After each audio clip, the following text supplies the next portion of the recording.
आखिर चीन में तबाही का काउंटडाउन क्यों चल रहा है? क्या वजह है कि चीनी अर्थव्यवस्था का 40 साल पुराना मॉडल बिखर गया है, बर्बाद हो गया है? यकीन मानिए, दुनिया में दबंग दिखने की कोशिश करने वाले चीन की चतुराई अब एक्सपोज हो गई है। तथ्यों के साथ चीन की खस्ता इकोनॉमी पर बड़ा खुलासा हुआ है।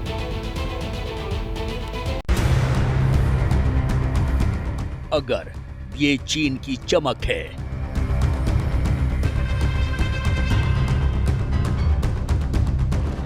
तो फिर ये क्या है?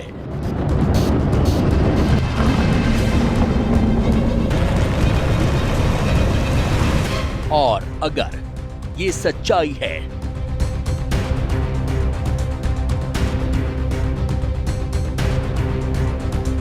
तो फिर इसे क्या कहेंगे?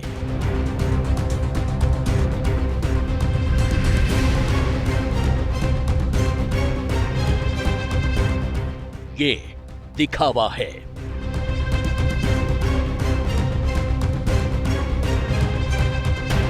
ये असलियत है।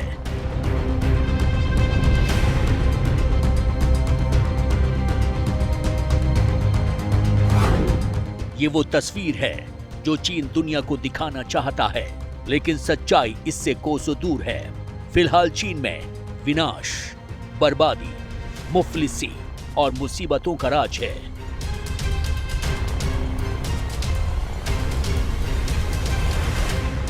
कुछ दिन पहले तक चीन अमेरिका को पीछे छोड़कर वर्ल्ड पावर बनने की फिराक में था, पड़ोसियों पर धौंस जमाने की कोशिश कर रहा था, ताइवान को आंखें दिखा रहा था, लेकिन कुछ ही महीनों में बाजी पलट गई।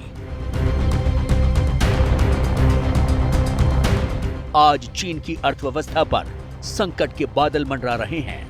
चीन की जीडीपी सुस्त पड़ी है, रियल एस्टेट ध्वस्त होते जा रहे हैं, कंपनियों पर कर्ज बढ़ता जा रहा है, बेरोजगारी चरम पर पहुंच रही है, विदेशी कंपनियां चीन से अपना बोरिया बिस्तर समेट रही हैं। चीन का अटूट इंजन खराब हो रहा है। चीन की खराब होती हालत से क्या हमें परेशान होने की जरूरत है?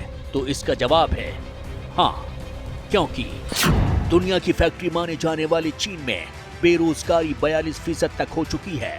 यानी चीन में लगभग हर दूसरा आदमी खाली बेकार बैठा है। चीन के सबसे बड़े रियल एस्टेट डेवलपर्स में से एक कंट्री गार्डन ने इस साल की पहली छमाही में अपना 7.6 अरब डॉलर का नुकसान होने का अंदेशा जताया है। बीते साल जुलाई के मुकाबले इस साल जुलाई में निर्यात 14.5% कम रहा, जबकि उसका आयात 12.4% गिरा। तो प्रोडक्शन प्राइस इंडेक्स 50.5 से घटकर 49.1 रह गया। चीन की पीएमआई का 1% नीचे जाने का मतलब है कि ग्लोबल जीडीपी में 0.3% की गिरावट। साफ है, चीन में कंपनियों का भी फायदा घट रहा है, साथ ही देश में कारोबारी गतिविधियां भी घट रही हैं।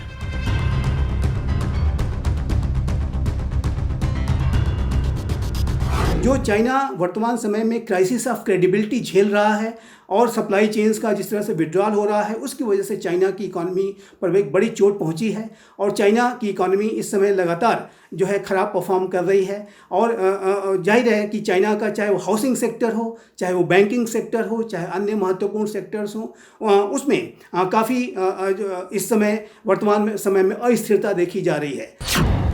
कई रिपोर्ट्स के मुताबिक पाकिस्तान 2022 से आर्थिक संकट का सामना कर रहा है।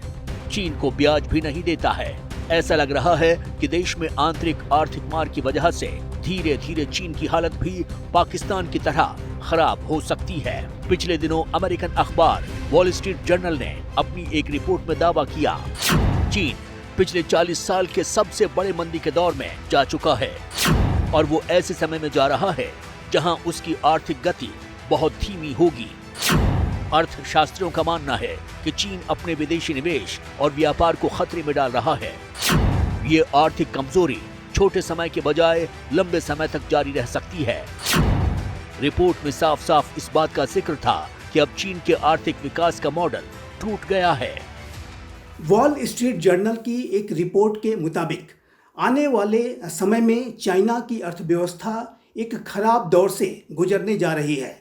इस रिपोर्ट में ये कहा गया है कि चाइना के आर्थिक विकास का मॉडल टूट गया है। इंटरनेशनल मॉनेटरी फंड ने भी अपनी एक रिपोर्ट में इस बात का अनुमान व्यक्त किया था कि आने वाले वर्षों में चाइना की जीडीपी ग्रोथ सिर्फ 4% के आसपास तक ही सीमित रहेगी।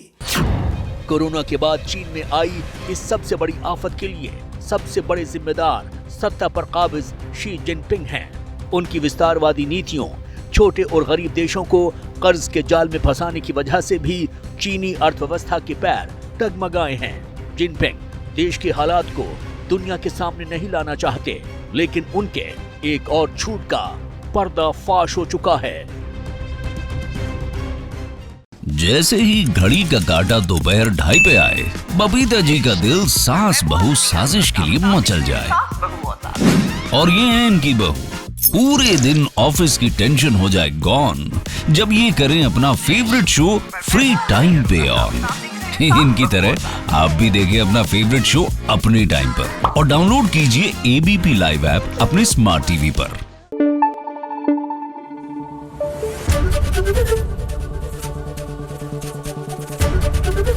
एबीपी न्यूज आपको रखे आगे।